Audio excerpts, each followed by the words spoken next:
Hi, I'm Karin and I'm here with our next edition of Asking for a Friend. And we are going to have a very, very special treat for you over the next couple of weeks. We have Amer Kaissi, who has written the book, oh gosh, that's not showing up very well, Humbitious. So talking about how do you be humble and ambitious at the same time? So Amer, welcome to the show.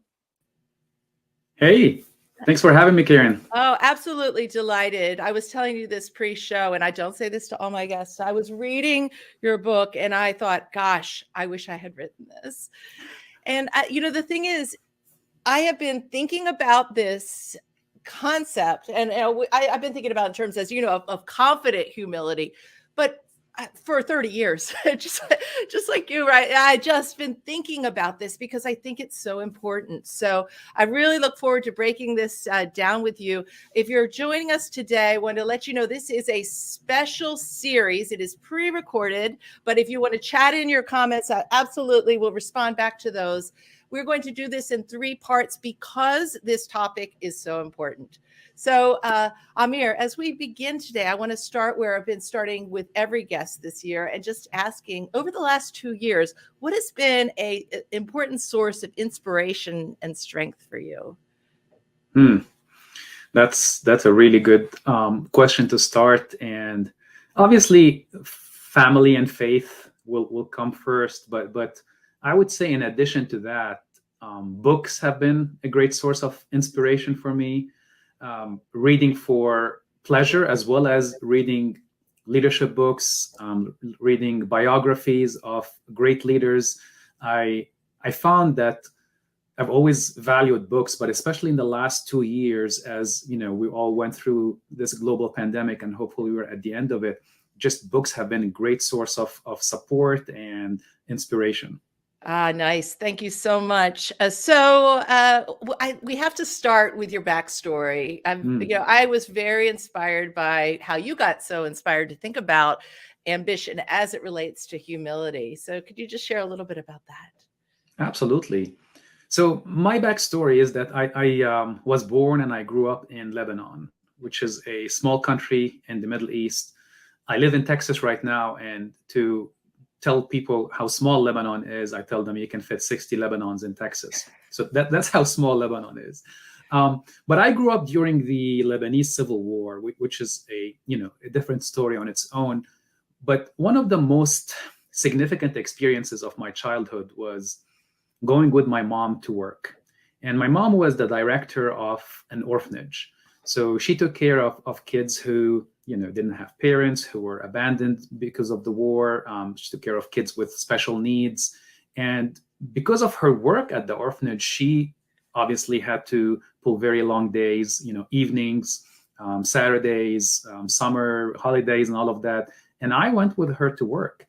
And I hung out with the kids from the orphanage throughout my childhood. I felt like I became one of them. Where I would in the summers I would stay the whole day, and it really impacted how I thought about things and how I started relating to people. It helped me develop that empathy and that humility. So our family was middle class, and we had everything we needed. But just growing up with kids who didn't have everything, in fact, many of them had nothing, was a very, very impactful experience that I think, in a way, planted the seed for me to study leadership later on as a researcher and as an author. It's such a beautiful story. And as I was reading it, I was trying to picture that your mother must have been a wonderful influence on you. Absolutely. She's probably the first ambitious leader that I interacted with. Nice, nice. Both of my children would say it's always take your children to work day around here. I'm a big believer in involving your children and helping them see what you're doing so that they can learn from it. So I'm delighted to hear about your mother's approach. So as I mentioned, I want to do this in 3 parts today, just because there was too much here to get in one single show. So I really want to start with thinking about this, what is humility? Because I think that the reason humility scares people is that some people think, well, I can't be humble and ambitious. So I want to first start with, thinking about your definition here. And Jared, if you could pull up the definition of humility, because as I was looking at this, it involves so many things that I think are so important. It's first that knowledge, right? And then the vulnerability, and then the open-mindedness, and the gratitude. So could you just break this down and share, your thoughts on this? Sure. So if we start first with what you said about humility scaring people, the first point that I would make is, in leadership, humility is a strength, not a weakness. But when combined with ambition, it becomes a superpower. Now, the definition that we just saw on the screen, we can break this down into 3 different levels. The first level, or the first building block, is your relationship with yourself. And that includes the self-awareness, the self-reflection, the vulnerability. The second building block is your relationship with others, right? And the amount of appreciation that you show towards them, your generosity, your open-mindedness towards their ideas. And then there is a third, perhaps deeper level, which is your relationship with the world, your relationship with the universe. And this is the aspect of humility that we call transcendence. So if we go back to the first level, it's really about understanding yourself. And this is stuff that you've talked about for a long time, Karin, right? It's about understanding your strengths, but also your areas for improvement. It's important for us to realize that humility is not about underestimating our abilities or overestimating them, but it's about looking at them as accurately as possible. So that's the first part, which is our relationship with ourselves. And then we have our relationship with others, which is to be open-minded. Now that we know our limitations, now that we know that what we're good at and what we're not good at, now we can be open-minded to others' inputs. We can solicit their feedback. And when they help us and support us, we can be grateful and appreciative towards their efforts. And then the last level, as we talked about, this is about understanding our insignificance in this universe.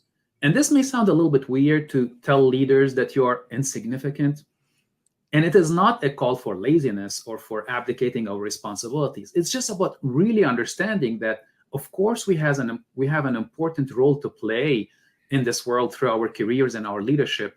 But at the end of the day, each one of us is so small compared to the universe, compared to history, compared to nature, compared to God, if you are a believer. So all of these concepts are important concepts for leaders to ponder, and then to realize, we are really insignificant. That insignificant piece, I think that helps create awareness and connection. So I think about sometimes when executives will make a misstep, and sometimes it falls into that category. So, we're leading these programs all around the world right now, virtually. And you can't go into a program like this and not be aware of what is happening in the world. Right. Yeah. And so if a leader comes in and says, the most important thing, and of course we teach the most important thing, without some context, and you're dealing with people who are in Eastern Europe right now, and you're passionate about this most important thing, without saying, hey, we're going to be working on this today. Let me say, I understand we're doing it in this context. Right. And I also am thinking about a guy, and this happened 15 years ago, and I can hear his voice saying it. He came over to I was in my corporate job. He came to my team and he said, we're in the fight of our lives right now, and it was some sales thing. Right. And I thought, well, this is important, and I want to rally my sales team towards this thing. But, this guy's wife has cancer. This one has this going on with his kid with some mental health challenges. So they do feel like they're in the fight of their lives, and it's not the sales thing. And so I think that, when I was trying to think about examples of this transcendence, is that what you have in mind with why that matters? Yeah, absolutely. It's connecting it to bigger events happening right now in the world, maybe looking back towards history. Some people like to go and spend time in nature, and this way they feel their smallness in comparison to the nature.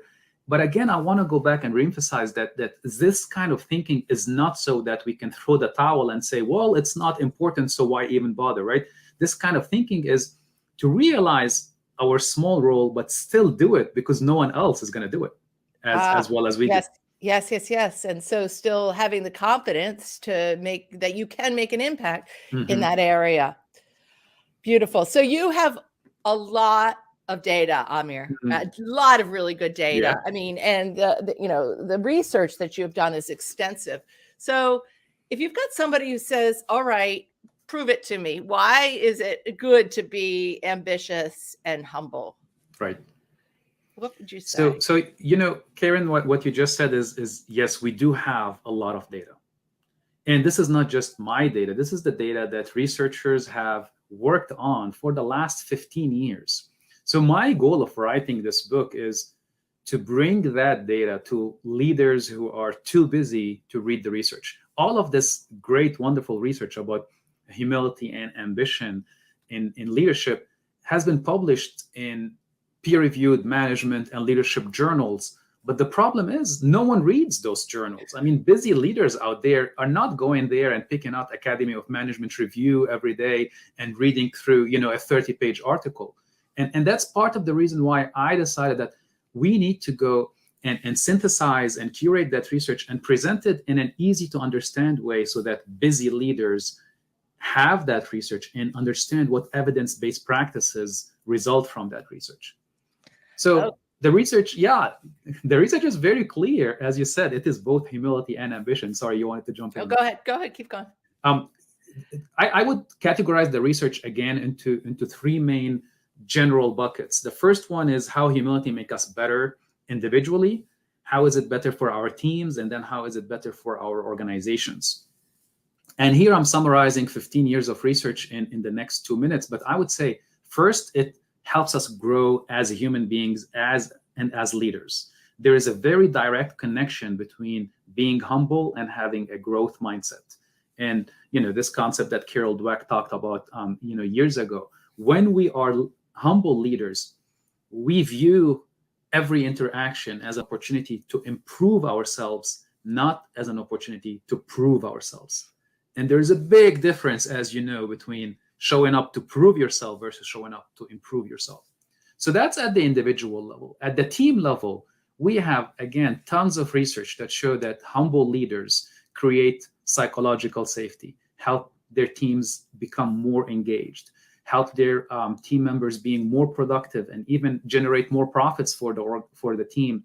And finally, humble leaders unleash the creativity of their team members so that they become more innovative and they come up with new solutions to existing problems. And then finally, the question is about, well, what is the impact on the whole organization? And here again, the research is very clear that humble and ambitious leaders allow their team members to think better strategically. And as a result, the organization, the bottom line of the organization performs better financially. So sometimes when we're talking about these concepts, what people call the soft traits, they're like, yeah, it's all good, everyone feels better, but does it really impact the bottom line? And the research is very clear. It does impact the bottom line very significantly in a positive way. Beautiful. Thank you so much, Amir. We are looking forward to having you join us next time, where we're going to get super practical and we're going to talk about, okay, you've convinced me the data's there. I want to be a ambitious leader. How do I do that? So we look forward to seeing you next time on Of course. Asking for a Friend.